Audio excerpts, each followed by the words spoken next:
Hello, everyone, and welcome to a special series, Conversations about Mental Health as COVID-19 becomes our new normal. This series is presented in partnership with the University Alumni Relations Office and the Faculty of Medicine. Before I begin, I wish to acknowledge the land on which the University of Toronto operates. For thousands of years, it has been the traditional land of the Huron-Wendat, the Seneca, and most recently, the Mississaugas of the Credit River. Today, this meeting place is still the home to many Indigenous people from across Turtle Island, and we are grateful to have the opportunity to work on this land. I'm Dr. Pier Bryden, and I'm delighted to be your host for this six-part series. I'm a child and adolescent psychiatrist at the Hospital for Sick Children in Toronto and a medical educator at the University of Toronto. I'm a passionate advocate for public mental health literacy, and I'm very much hoping that this series will contribute to that cause. Today, I am delighted to welcome Dr. Lesley Wiesenfeld, who is Chief of Psychiatry at Sinai Health, to speak to us.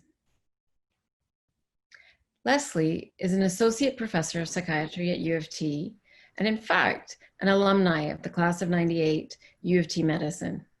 She's a geriatric psychiatrist who leads the Consultation Liaison Service at Mount Sinai Hospital, providing psychiatric care to older adults admitted to the medical and surgical floors who have coexisting mental health issues such as depression, anxiety, depression, and delirium.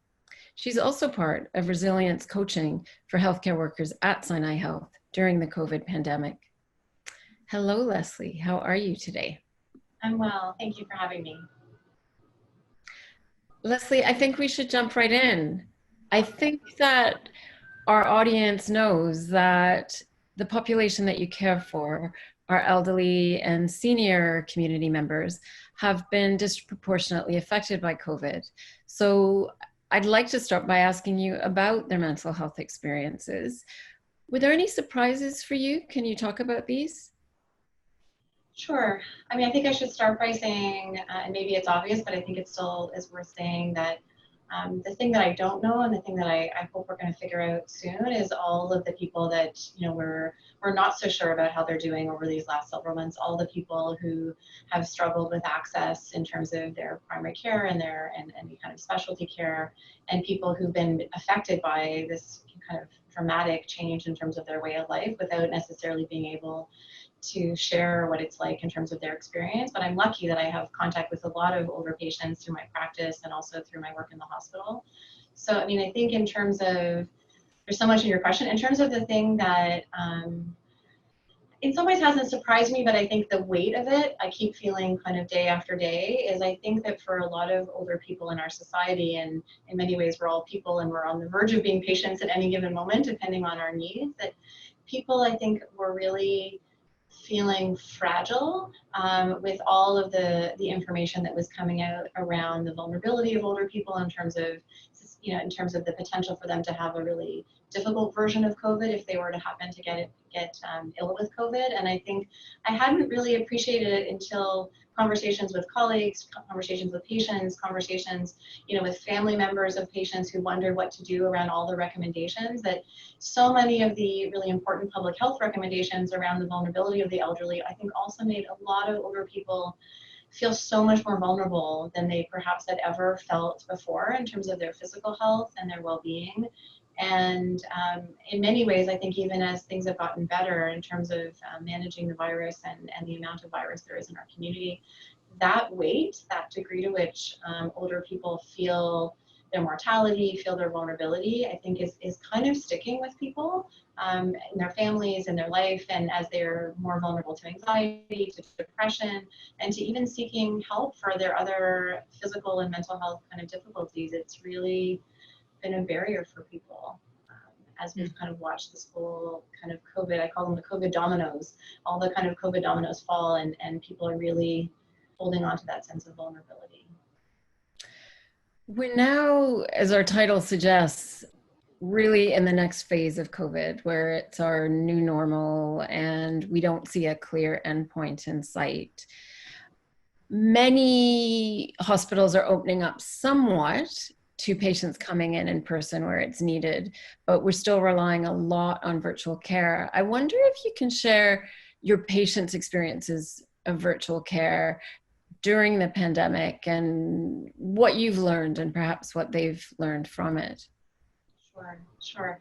So experience probably like many of us, kind of also ramping up my own capacity in virtual care because I was doing some of it, but more in the kind of more typical kind of outreach to communities that were very far away. I'd never really done kind of virtual care as sort of like my main way of engaging. In terms of my own outpatient work, I think what I've noticed is that in the beginning, I think, people were sort of so influenced by everything that was happening around, sort of feeling like they had to sort of bunker down and hunker down. They almost didn't even want to talk to me about how they could still potentially engage and maintain their care. I think in many ways, people also were expressing they were worried about me. And so that was also a unique aspect to this particular kind of phenomenon, that I wasn't just trying to help people to have their care, but I was also navigating them being concerned about, where was I giving that care from, and was I in the hospital, and was I okay, which was also very generous, but also a new thing to navigate. So what I would say for the older folks that I know, and there's a wide variety of folks from 65 to over 100, I think people were trying to figure out the technology. They were trying to figure out how to have the session or the care go beyond feeling like a chat or a check-in. And I think it reminded me of something I said to my physician and other colleagues here at Sinai, was that two things. One was about access, that we can only do virtual care with people who are doing it with us, and we should be careful to pay attention to who we're leaving out, even in an emergency situation. But the other was to really make sure that we weren't kind of shifting too much towards the more chatty way we might use the phone or a video chat, because I think in some ways using a platform that's the same as you might use with a friend or with your mom, in some ways kind of invites you to lose track of the frame and the boundary and the rigor. So what I would say is that the patients were figuring that out, and I was figuring that out. In the first few weeks or months, it was mostly about checking in, making sure people were using their social supports in their own families. And then I would say after a month or so of making sure people were getting their kind of basic needs met, it was about returning to symptom review and really trying to be kind of more attuned to being therapeutic, which may seem like an easy thing to have been at the beginning, but at the beginning we were all kind of figuring it out. So quite a variety. Some people using phones, some people using telemedicine, some people who actually couldn't figure out either of those things, so I needed to prioritize them to come in person, even in March and April, when it was much more of a kind of shutdown. That's so interesting. I think we've all discovered things from using virtual care phone, and your point about making clear it's a medical appointment as opposed to a social chat is interesting. The other thing I reflect on is the discomfort with technology is across all age groups. A couple of speakers have talked about that, and I've certainly had adolescent patients who haven't wanted to use phone or video and have also ended up making the decision to come in. So that's an interesting piece. So we're talking about COVID being here to stay, at least for the foreseeable future. What are you talking to your patients about in terms of what older people in our community, who are probably still facing the strictest advisories around their activities, what can they do to look after themselves during this next phase? Yeah, so of course, I know even while we were planning this, we wondered about whether we'd be talking about after something or during something, and I think we're in a long, long middle, with just probably going to have bumps along the road.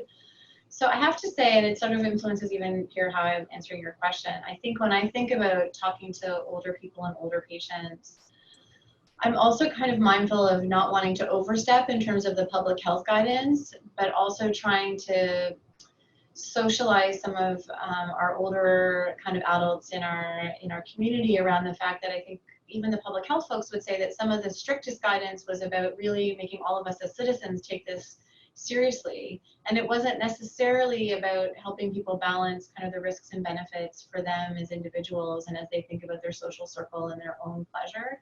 So it's kind of my way of saying I think that some of the conversations I've been having have been what I sometimes describe as, part infection, part public health, part empathy, part, kind of reflecting on mortality and legacy and pleasure. Because I think for many of my patients who are worried that they're so vulnerable, they're actually getting even more frightened and more anxious and more avoidant over time, even while some of the public health guidance is inviting them to kind of, get out and move back into some way of engaging. I think their takeaway has been the fear from March and the fear from April. So the work, I think, with many of those people has been to reflect a little bit about some of their pleasures and some of the, the sources of well-being and the sources of wellness, so that people can think a bit more, both carefully, but also it was a little bit of, I think, kind of humor and kind of reflection about, like, what are their goals, right? I mean, I think the goal,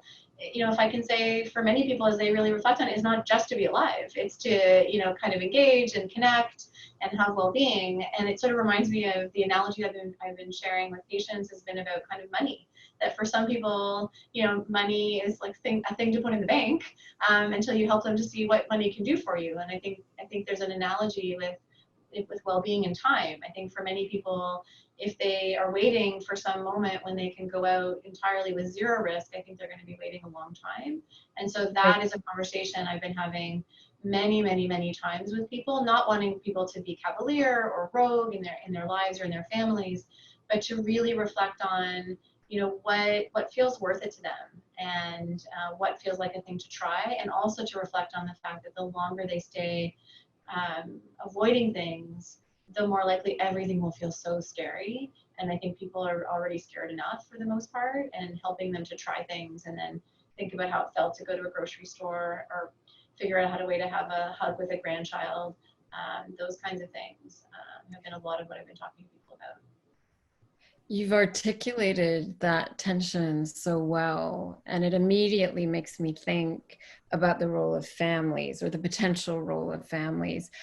Are there signs or concerns that families should be alert for in terms of their elder family members? I guess that's part one. And then two, do you think families can play a role with older family members about helping with the dilemma that you spoke about? But first, tell me what families can look for and be careful about. So I have a few thoughts because, again, one of the things that's, as you know, is the privilege of being a mental health provider is you kind of hear everybody's take on their sense of how things are going in a family. And it's, there's 7 stories and they're all correct. So what I would say is I think also family members of older people, often kids, sometimes grandkids, are also, I think, both feeling the weight of the fragility perhaps of their parents or older relatives, aunts, uncles, and potentially also being a bit kind of, mostly unintentionally perpetuating that sense of fragileness, and sometimes even having that be the reason why they themselves are keeping their distance, and sometimes even more so than their own moms and dads would like them to keep their distance. So what I would say to, adults and younger people is it's worth thinking about what it must be like for their mom or grandmother to be feeling almost like they have to be wrapped in bubble wrap, so to speak, and instead maybe think about, how they can kind of shore up maybe isn't the right word. I think people are worried they're going to feel guilty if they are the source of introducing infection. I think we have to acknowledge that as part of how we're all interacting in this kind of new normal and this kind of asymptomatic new normal that we've all become, I think, more familiar with. And so what I would say is that I think all of us are kind of reforming kind of the ways in which we get together, and we are almost having to make these sort of new contracts with each other about how we're going to engage. And the reason why that's kind of my answer to your question is that I think we need to be able to have conversations, with our parents where we say, look, I miss you and I know you miss me too, and I'm going to read all the things I need to read about symptoms of COVID, and I'm going to wash my hands, I'm going to not touch my face, and I think we should get together. And I think if we both feel like that's comfortable and something doesn't go right and something happens, we're going to blame COVID, we're not going to blame each other. And I think when you can have that kind of contract with people, whether it's 2 families or you with your mom or you with your grandmother, then I think there's a way to say, like, COVID is not really the boss of us. We're going to try to still do the things that we do as a family. So what I worry about is younger people saying, I don't want to go visit mom or grandma because I don't want to be the one whose fault it is, instead of having a conversation about how it's actually COVID's fault. And we're going to try to be a family, together. We'll be careful, but we'll try to be a family. So that's actually the thing that I'm trying to help sort of broker conversations, if you will, with younger relatives and younger people in general, because I worry then otherwise these older adults are going to be kind of basically isolated, even though they themselves might want to have more connection.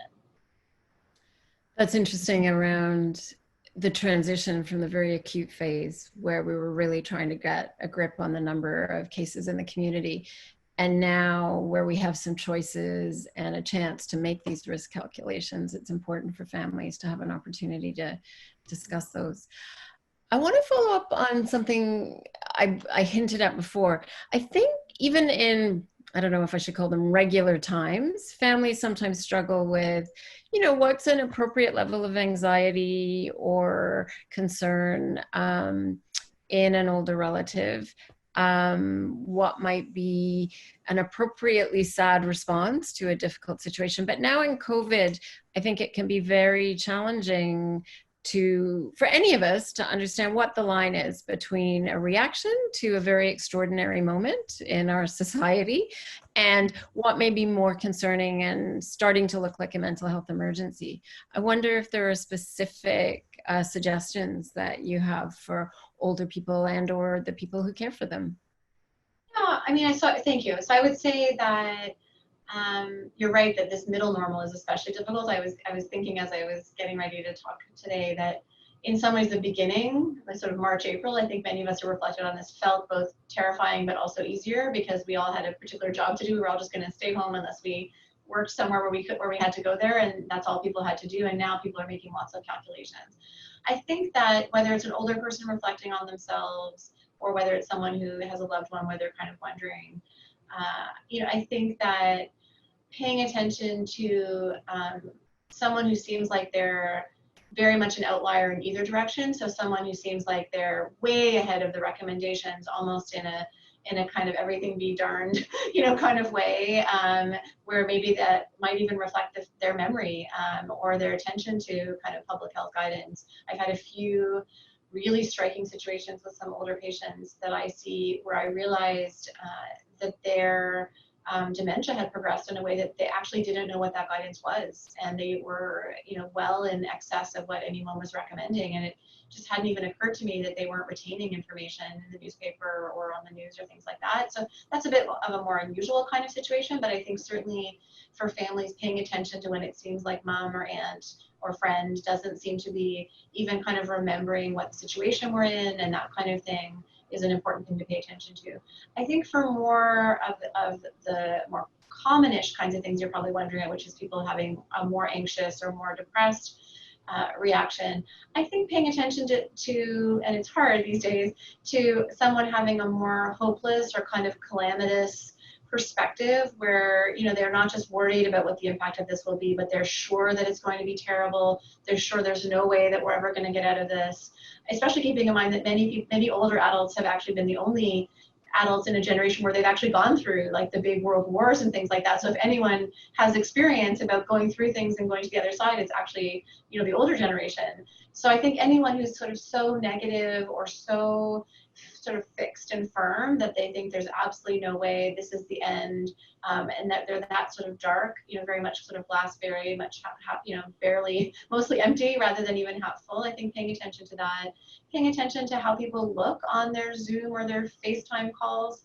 to look as if they've gotten dressed or have they washed their hair, are they kind of still looking after themselves. I think one of the things that is good about all these virtual technologies that we're all trying to help ourselves to utilize is it gives us more of an eyes in into how people are doing. And so to that end, I would also say if you have an older relative or any person you care about where they were usually using, one of the sort of teletechnologies, but now they're saying, no, I just want to talk on the phone, thinking about how that might mean that they're not looking so great or they're not caring for themselves in the same way. is I think another sign. And just sort of generally checking in to see if people are like getting their groceries, taking a shower, doing something during the day. I think we're not used to asking people to kind of mentally go through the kind of day they're having. But I think asking people what they're doing and trying to see if it looks like they're finding time for some pleasure and some self-care are probably the things to pay attention to with anyone, especially an older person who's a bit more vulnerable. I think this is where I'd really like to draw on your expertise, because I'm listening to you and I'm thinking about some of the older members in my family's family and thinking how delicate these conversations can be, sort of probing and persuading and asking. And I just wonder if you have any thoughts based on, I'm sure, having talked with, I can't imagine how many families around issues like risk and independence, and yeah, any thoughts or tips that you have? Yeah, I mean, thank you. I mean, I would say that being direct and being transparent is, often a much more helpful tool than people trying to figure out how can they kind of sideways ask about something. And so I think for me, I'll usually say, look, and I think sometimes even using yourself as an example. So I'll sometimes say, I find it really hard to even kind of keep track about how to get my groceries and things like that during this pandemic because there's new hours and new ways to get things delivered. How are you doing? What are you doing about that? I'm worried about you. How are you getting that done? So I think being transparent about why it might be a bit harder for someone, and including, being transparent about wanting to kind of respect people's autonomy, and even using words like that, saying, look, I know you normally manage really well on your own, and maybe it's just me, but I worry about what it must be like for you to have, less help. How is it going? And also using it to ask if people need any help. What I've seen sometimes, and it's not so much a criticism as much as is an observation, but it goes back to something I was saying before. I think sometimes part of the reason why people are asking halfway is partly about respect and autonomy and recognizing an older adult still has a ton of wisdom and capacity, but sometimes we're a bit afraid to find out what if someone is struggling, and then how are we going to fill the gap?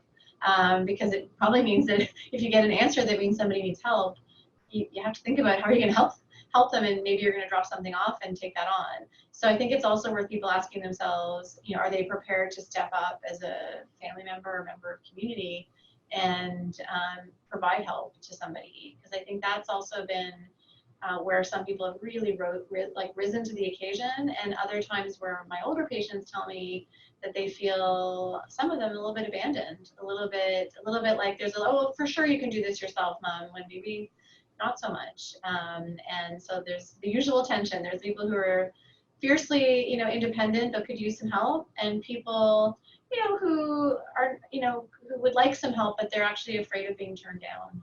And so sometimes we actually underestimate the fact that there are many older people who actually don't so much worry about having help offered. They worry about needing help and having nobody offer, and nobody fill in the gap. And so I think that's a population to think about as well.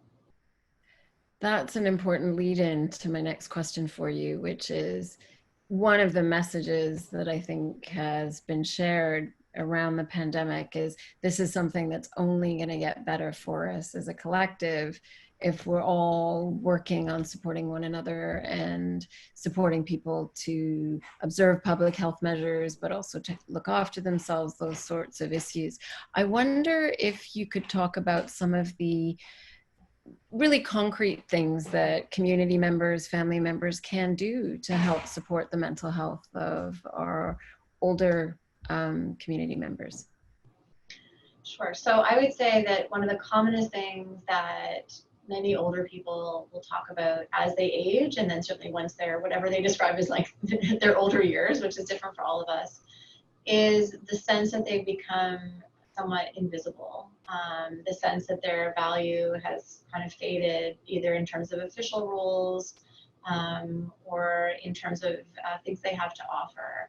And so I would say that thinking about sort of broad mental health, because of course I'm not really speaking specifically about some of the major mental health disorders that are, kind of are its own kind of discussion, but I think thinking about kind of well-being and vulnerability, I think generally taking stock of who are the people, not just in your family, but in your community, in your apartment building, if you live on a floor with some older people, or, walking down the street.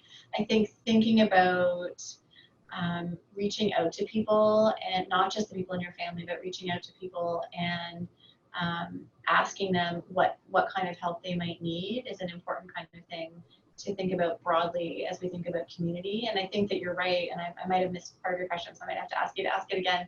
But I think you're right that I think at the best, the COVID and the pandemic has led people to feel and think more communally. I don't think it's necessarily helped us think about like who we define as being in our community, and certainly thinking about that in a broader way, whether it's like someone at work who's an older person, and thinking about sort of legacy and meaning and value, and reaching out to people to ask them what they think about what's going on now and what they think should be the lessons learned, and thinking about people who might have retired but we're wondering how they can be of use is, I think, been a totally untapped kind of helper force, if you will. It's sort of striking to me, and that you have people who feel by the age of their sort of vulnerability, as they understood from public health authorities, that they're vulnerable, and yet they themselves feel very vital and are very vital. And before all those public health guidance, notions came out, they were the people who were picking up grandkids and doing Zumba and doing, classes at Ryerson in writing. So I think helping that group to also feel not just like that they're vulnerable, but that they have something to offer. That kind of thing, I think, is what I would hope to see going forward, so that it's not just above X age, which was, I think, 70 according to the public health guidelines, above 70 and you're vulnerable, under 70 and you should be the helpers, but rather that we see there being help in both directions, especially for people who feel well and want to contribute. I think there was a real gem in what you said. So much of what you said had gems in it, but this piece around the wisdom of perspective, that some of our oldest community members have seen societal level challenges like this before and lived through them, and to really call on that wisdom for all of us, I think, is a huge benefit. Lesley, thank you. We're so grateful that you joined us today to talk about some of our older family members, community members. And I also want to thank the audience, our listeners, for joining for this edition of our Conversations about Mental Health as COVID-19 becomes our new normal series. As I mentioned, this is just one part of a 6-part series that discusses the mental health of everyone in our community, from children to seniors, as well as populations that have really had extraordinary impact, such as our Black, Indigenous, persons of color community, women who have been at home, in many cases dealing with young families, with the help of spouses, but we know that women have been disproportionately affected economically. And as you said today, Lesley, our older community members. I do encourage everyone to watch our other sessions where we will talk about these other groups as we go through the pandemic together. Our hope is that by talking about some of the specific mental health challenges and supports that different community members are experiencing and have available, we can all work together to help each other. Many thanks for joining us. We will have a resource slide coming up as soon as I sign off.